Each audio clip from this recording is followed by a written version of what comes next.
je suis très heureuse de présenter ce matin les actions du CDF, donc du Conseil des familles de l'AJD. Donc très rapidement, c'est quand même une équipe de 8 bénévoles, donc eux-mêmes parents d'enfants vivant avec un diabète de type 1 et également engagés en local dans des associations de familles. Nous sommes un petit groupe de 8 basés aux 4 coins de la France, et donc je vais quand même les nommer pour leur rendre hommage. Donc Lilian, Laure, Bénédicte, Gilles, Jean-Pierre, Jean-Sébastien, Alice, que vous avez vu tout à l'heure avec Marc, et moi-même. Alors, donc, comme le disait tout à l'heure Karine, au-delà du cadre légal sur lequel l'AJD s'emploie donc depuis de nombreuses années à peser pour qu'il soit toujours plus inclusif, plus pragmatique et plus clair possible, eh bien, nous, l'AJD, collectivement, entend aller plus loin avec des actions concrètes de terrain et des outils pour vous aider, pour aider les familles du mieux que possible dans cet environnement scolaire. Alors, compte tenu, c'est effectivement ce qu'on disait, l'école c'est un petit peu la deuxième maison de nos enfants, il faut bien l'avouer. Donc, compte tenu de ce temps passé, la vie de nos enfants dans le milieu scolaire, on dit environnement scolaire, hein, on entend la classe et puis les temps périscolaires, vous connaissez, la cantine et les centres de loisirs associés. Eh bien, la vie de nos enfants, évidemment, à l'école est prédominante pour nous. Ça, en ayant sondé le terrain, effectivement, ça reste la priorité, une des priorités fondamentales pour les familles. Et du coup, ça en fait la priorité également de l'AJD. Alors, à ce sujet, donc, on va s'arrêter quelques instants très brièvement pour vous présenter quelques instants sur le fonctionnement de l'AJD pour vous expliquer comment les besoins des familles remontent depuis le terrain. Pour cela, l'AJD s'appuie sur l'un de ces 4 conseils qui s'appelle le Conseil des familles. En tant que membre de ce conseil, nous sommes élus donc, par les associations de familles, les associations de terrain. Vous en avez vu 2 là parmi les stands. Ces familles, elles agissent localement au plus près de vous, à peu près sur tout le territoire français. Et elles remontent en fait c'est grâce à elles, ce réseau d'associations de familles que l'AJD recense les besoins de toutes ces familles, de toutes les familles, par la voie du Conseil des familles. Donc le Conseil des familles est en lien direct avec ce réseau d'associations de familles qui vous représente à peu près partout en France. Alors, comment on travaille, comment le Conseil des familles travaille sur toute l'année. Alors le point d'orgue du travail du Conseil des familles, le grand moment, c'est le séminaire. Il y a un séminaire, un week-end de séminaire qui rassemble les ADF, les associations de familles qui vous représentent, vous les familles, à peu près sur l'ensemble du territoire. On se réunit, l'AJD nous invite à nous réunir le temps d'un week-end par an qui a lieu au mois de novembre, donc là c'est le week-end prochain en l'occurrence. Et à cette occasion-là, les représentants des associations de familles se rencontrent avec aussi du personnel médical engagé auprès de l'AJD. Et c'est l'occasion de rencontres très riches, d'ateliers croisés qui permettent de remonter les besoins des familles, qui permettent de collecter des informations, qui permettent de faire émerger des idées ensemble et de commencer à co-construire, amorcer la co-construction de réponses à ces besoins. Alors, après ce séminaire de novembre, le CDF va se réunir à l'occasion de 3 grands week-ends essentiellement, en janvier, en mai et en octobre, et après un premier travail de priorisation des dossiers, parce que vous imaginez bien que les besoins sont nombreux, donc on va essayer dans un premier temps de les prioriser. On va également éplucher donc, toutes les informations remontées de ce séminaire. Et après la priorisation des dossiers, on va travailler en groupe de travail au sein du CDF, en étroite collaboration avec le siège de l'AJD pour trouver des pistes pour mettre en place des réponses aux besoins exprimés. Donc on va amorcer le travail en janvier, puis en mai, Puis en octobre, on va commencer à réfléchir, à organiser le séminaire des associations de familles qui a lieu en novembre. Et également y faire la restitution du travail qu'on aura consacré tout au long de l'année pour évaluer aussi la pertinence des réponses qu'on aura trouvées. Alors, donc après ce petit point de situation pour vous expliquer comment vous êtes représentés, comment vos besoins remontent donc à la JD, on va revenir au sujet de l'accueil des enfants en milieu scolaire, qui est donc la préoccupation majeure des familles. Alors, pour mieux aider les familles, la JD a reconduit en 2023, l'année dernière, donc une enquête quantitative qui visait à explorer les freins et les leviers de la prise en charge de l'enfant vivant avec un diabète de type 1 en milieu scolaire. C'est une enquête qui avait été menée précédemment en 2018 et l'idée c'était de voir l'évolution des réponses à cette enquête en l'espace de 5 ans. Alors pour que ce soit analysable, il fallait effectivement qu'on ait une représentativité à peu près homogène. Donc en effet, alors on a une diminution des répondants, mais néanmoins tous les départements français étaient bien représentés. Les parents, donc les répondants étaient principalement des parents d'enfants diabétiques de type 1 représentés sur les tranches d'âge que vous voyez là. Vous voyez que c'est assez homogène et constant, et du coup on a la même homogénéité par rapport aux répondants sur la scolarité des enfants des répondants en écho à ces tranches d'âge. Donc quelque chose d'assez constant et donc bien exploitable sur l'évolution des réponses à cette enquête. Alors, plusieurs items ont été questionnés. Donc un des premiers a été la question de l'impact de l'arrivée du diabète de type 1 dans la situation professionnelle des parents répondants.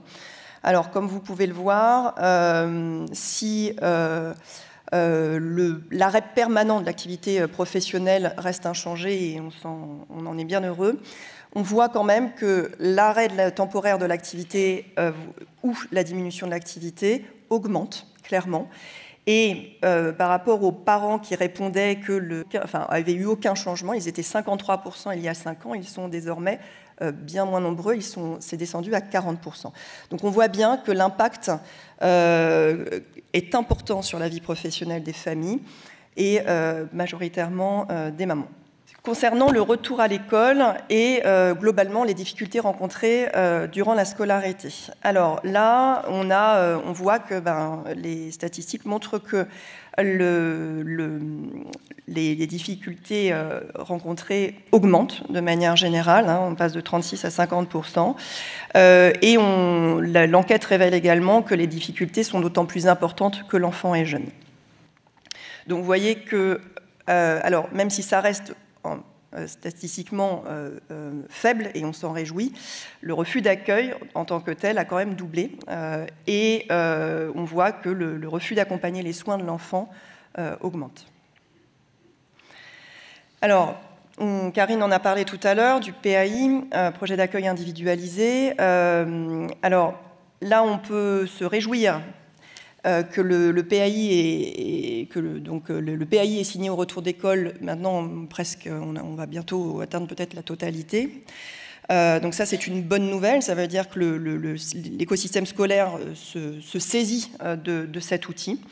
La question derrière, c'est de signer un PAI. J'en parlais tout à l'heure avec des parents pendant la pause. Ce n'est pas qu'un papier, ce n'est pas qu'une façon pour les écoles de se dédouaner ou de se protéger par rapport à leurs responsabilités. C'est surtout pas que ça, en fait. C'est ça. Alors, c'est un cadre légal, mais c'est avant tout une rencontre entre les parents, l'enfant et les acteurs du milieu scolaire. Et donc, si on voit que le PAI signé au retour de l'école progresse, on voit quand même que, vous allez voir après, que les difficultés scolaires demeurent. Donc, ça veut dire que le PAI ne fait pas tout. C'est ça que l'enquête globalement révèle. Alors, un des moments phare ou sensible de l'accueil de nos enfants en milieu scolaire est, comme vous le savez, la restauration scolaire. Alors, ce que la reconduction de l'enquête révèle 5 ans plus tard, c'est que de plus en plus d'enfants déjeunent à la cantine. Donc ça, c'est plutôt quelque chose qu'on peut considérer comme étant assez positif. Après, si l'on regarde de plus près les raisons pour lesquelles les enfants, ceux qui donc, ne déjeunent pas à la cantine, pour quelles raisons ils ne déjeunent pas à la cantine, eh bien, la moitié d'entre eux, c'est pas parce qu'ils n'en avaient pas besoin, c'est parce qu'ils n'ont pas souhaité inscrire l'enfant, parce qu'il n'y avait pas de possibilité de peser les aliments, ou alors on leur imposait un panier repas qu'ils ne souhaitaient pas mettre en place, ou qu'il n'y avait pas d'infirmière qui pouvait passer, libérale, qui pouvait passer avant le déjeuner. Donc, pour 50% de ceux qui ne déjeunent pas à la cantine, ce n'est pas un choix, c'est subi. Et globalement, donc, c'est une absence de restauration scolaire qui est marquée par des exigences du traitement qui émergent sur cette enquête-là. Alors maintenant, pour celles qui y sont à la cantine, là, c'est là que c'est intéressant parce que le premier chiffre là, de cette progression des enfants qui déjeunent à la cantine pourrait être un petit peu trompeur. On pourrait se dire, ils déjeunent à la cantine, donc tout va bien. Pour ceux qui déjeunent à la cantine, tout ne va pas encore très bien. Alors on peut se réjouir que pour 70% d'entre eux, ça se passe plutôt bien. On peut retenir ça, mais aussi on peut retenir que pour 30% d'entre eux, eh bien, ça ne se passe pas très bien, voire pas du tout bien. D'accord ? Donc, ce qui veut dire que ce n'est pas parce qu'on déjeune à la cantine quand on a un diabète de type 1 que tout va bien. Pour un tiers des enfants, ce n'est pas le cas. Les sorties scolaires, c'est certainement aussi un sujet sensible qui revient souvent concernant l'accueil des enfants en milieu scolaire. Donc, comme vous voyez au niveau de ces chiffres, globalement, ce qui apparaît, c'est que globalement, les chiffres restent à peu près constants dans les 5 dernières années, en ce que, globalement, pour 40% d'entre vous, votre enfant a pu participer à une sortie scolaire parce que vous étiez présent. Voilà, vous deviez être présent, ce qui n'est pas une sortie scolaire, du coup, ordinaire pour n'importe quel enfant vivant une scolarité. On reste toujours avec un chiffre non acceptable d'enfants qui n'ont pas pu participer aux sorties scolaires du fait de leur diabète. Donc sortir de l'enceinte scolaire reste problématique et on va voir que ça rejoint également les plus grosses sorties scolaires qui sont les voyages scolaires où là encore, et même un peu plus, vous voyez que pour que plus de la moitié de nos enfants puissent partir en voyage, eh bien, nous sommes obligés de les accompagner. Ce qui n'est pas acceptable. Et par ailleurs, on peut voir que, alors c'est peut-être le fait un peu positif quand même sur ce suivi-là, c'est que le refus, l'exclusion de l'enfant en tant que tel du voyage scolaire du fait de son diabète diminue un peu. D'accord ? Alors c'est certainement un glissement finalement sur l'accompagnement qui va se passer, c'est-à-dire on accepte, mais sous condition que vous veniez. Pour ce qui concerne les ressources humaines autour de l'accueil des enfants en milieu scolaire, on entend par là la médecine scolaire, donc médecins, infirmières.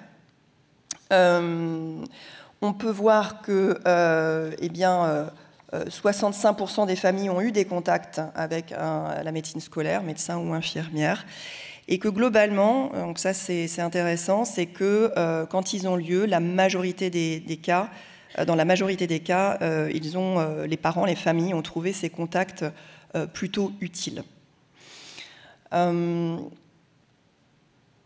Alors, que peut-on retenir de cette enquête qui a été réitérée donc, sur l'accueil des enfants en milieu scolaire après 5 ans ? Eh bien, sans grande surprise, un impact du diabète de l'enfant sur la vie professionnelle des parents et une dégradation de la situation pour eux. Des difficultés rencontrées dans la prise en charge en milieu scolaire pour un grand nombre et une dégradation de la situation. On passe de 36 à 50% des répondants. Et tout ça, malgré un PAI mis en œuvre et considéré majoritairement comme adapté. Donc c'est là, ça dit bien que le PAI est nécessaire, certainement, mais pas suffisant. Et que du coup, ça nous oriente vers un besoin d'être accompagnés. C'est les besoins qui remontent des familles, d'être accompagnés, rassurés, des familles et des acteurs du milieu scolaire, vous allez le voir, d'un besoin d'établir une confiance mutuelle avec l'aide des professionnels de la santé scolaire. Alors, pour y répondre, l'AJD, à travers donc, le Conseil des familles que je vous ai présenté tout à l'heure, a engagé 2 grands projets là, sur l'année 2024. Le premier a concerné la collaboration avec la médecine scolaire, donc pour partager en effet les attentes et les contraintes de chacun, les mettre à jour des connaissances. Vous avez tout à l'heure les chiffres, j'entendais aussi pendant la pause, les 16% des généralistes qui ne sont pas encore au fait du diabète de type 1, vous transposez ça à la médecine scolaire. Alors je ne sais pas les stats exactes, mais il y a beaucoup de boulot encore à faire, donc la mise à jour même des connaissances. Et puis l'appréciation et la capacité de se mettre à la place des familles, des enfants et réciproquement. Alors sur cet axe de collaboration avec la médecine scolaire, le projet concret qui a été mis en place a été un congrès, un grand congrès co-organisé avec l'AJD et la SOFMEN, qui est la Société française des médecins de l'éducation nationale. Et je vais vous en parler plus en détail juste après. Et le deuxième projet qui a été mis en place par le Conseil des familles, ça a été de créer de nouveaux outils. Karine vous montrait tout à l'heure, l'AJD a mis en place un kit école très pratico-pratique avec des fiches. L'idée, c'était d'aller plus loin, d'aller chercher d'autres nouveaux pour répondre encore mieux aux besoins des familles. Et ça a donné lieu au projet intitulé « Le diabète fait sa rentrée », que vous avez peut-être vu, à travers la production de capsules vidéo. Je vais y revenir juste après. Alors, le premier projet, le congrès AJD SOFMEN, ça a été une belle réussite puisqu'il a pu rassembler plus d'une centaine de médecins de l'éducation nationale, issus assez représentatifs du territoire français. Donc ça, c'est toujours une chance pour que toutes les familles soient bien représentées. Donc il a été construit ce programme co-construit avec les représentants de la SOFMEN, l'AJD, y compris le CDF, pour à la fois donc mettre à jour les connaissances, faire des ateliers de démonstration des nouveaux dispositifs médicaux, parce que, comme vous le savez, les dispositifs ont fait un grand boom et la médecine scolaire n'est pas forcément la plus aidée pour être au fait de tous ces dispositifs. Donc c'était l'occasion de faire des ateliers de démonstration et puis surtout, ça a été l'occasion de partage d'expériences croisées, de témoignages, de paroles des familles et de la médecine scolaire pour que chacun se mette à la place de l'autre. Et ça, c'est important pour aller plus loin. Il est important de se mettre à la place de l'autre. Et donc, nous avons eu des grands temps de témoignages de familles d'enfants vivant avec un diabète de type 1 et également des acteurs scolaires et de leur propre vécu. Donc ça a été notre premier projet. Et le deuxième projet, donc, qui là s'adresse on va dire, directement aux familles et aux acteurs scolaires, de manière concrète, on va dire, des outils que vous allez pouvoir vous saisir, ou vous êtes déjà saisis, dont vous êtes déjà saisis.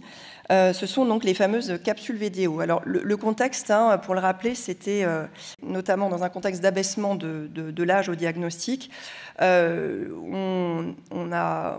est remonté évidemment du terrain que plus que jamais, alors il n'y a jamais un bon âge pour être diagnostiqué d'un diabète de type 1, mais clairement la charge émotionnelle pour les familles d'enfants de plus en plus jeunes est d'autant plus grande, Donc cette charge émotionnelle rend difficile plus que jamais de trouver les bons mots. Donc c'est quoi les bons mots? C'est dire le nécessaire, pas trop en dire, pas noyer les acteurs scolaires de tout ce qu'il faut savoir sur le diabète. Donc juste le nécessaire est suffisant pour bien accompagner leur enfant. Et puis aussi trouver les mots ou la façon de dire les mots de manière la plus rassurante possible. Avec donc dans cette charge émotionnelle que vous avez tous connue à un moment donné, avec le diagnostic et le retour à l'école. Donc ce n'est pas quelque chose de simple. Donc l'idée, c'est qu'on a travaillé avec le Conseil des familles sur un outil, avec pour cahier des charges que finalement il y ait un outil autoporté en quelque sorte, qui ne viendrait pas, surtout pas se substituer aux discussions avec l'équipe scolaire, mais un point de départ qui permette d'asseoir en fait comme un tremplin à la discussion et qui permette de manière éducative et animée, un peu un support un petit peu qui donne un peu de légèreté dans quelque chose qui est sérieux, permettrait de rassurer les équipes et de dédramatiser l'école avec un diabète de type 1. Donc comment avons-nous travaillé? Comme je vous l'expliquais tout à l'heure, ces besoins sont remontés par vous, les familles. Ils sont remontés par les associations de familles qui vous représentent sur le terrain, aux quatre coins de la France. Et puis elles ont été mises sur la table à l'occasion du précédent séminaire des familles. Et donc nous avons travaillé à identifier les meilleurs moyens pour y répondre.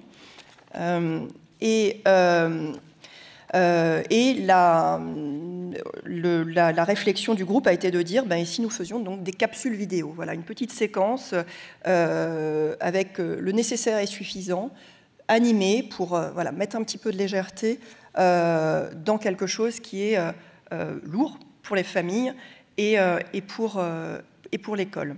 Donc une fois qu'on a identifié ce moyen, on a travaillé en fiche projet, voilà, sérieusement, avec ensuite rapidement la nécessité de rechercher des moyens. Donc l'AJD, le siège nous a permis d'imaginer quels seraient les moyens sur lesquels on pourrait compter. Et nous sommes mis au sein du groupe du CDF à travailler les différents week-ends sur les scénarios. Les scénarios de différentes séquences. Alors il fallait faire le choix des séquences. On en a fait une série avec les points, les moments phares de l'accueil de l'enfant à l'école. Donc typiquement les moments tels que la cantine, les voyages scolaires, les sorties scolaires, l'hypo. Comment raconter l'hypo à une équipe scolaire, l'hyper, enfin voilà, les items que vous connaissez. On a écrit donc des scénarios qui nous semblaient le plus juste possible et le plus représentatif, on l'espère en tout cas, de ce qu'on avait vécu nous-mêmes en tant que parents et de ce que le terrain nous remontait par ailleurs. Donc on a fait ce travail en collaboration étroite avec le siège de l'AJD. Et ensuite, l'AJD nous a mis en relation donc, avec Sugarlou, qui est une illustratrice, comme vous le savez, qui connaît bien le diabète, puisqu'elle a un diabète de type 1 également depuis l'âge de ses 15 ans, si je ne me trompe pas, et qui a eu, tout son esprit créatif qui nous a permis de mettre en œuvre, de créer ces capsules sur la base des scénarios que nous avions envisagés. Et puis, bien sûr, il y a eu un aller-retour avec nous pour s'assurer de la cohésion des messages et que ces capsules vidéo, joliment illustrées, répondaient bien à l'ambition que nous avions initialement.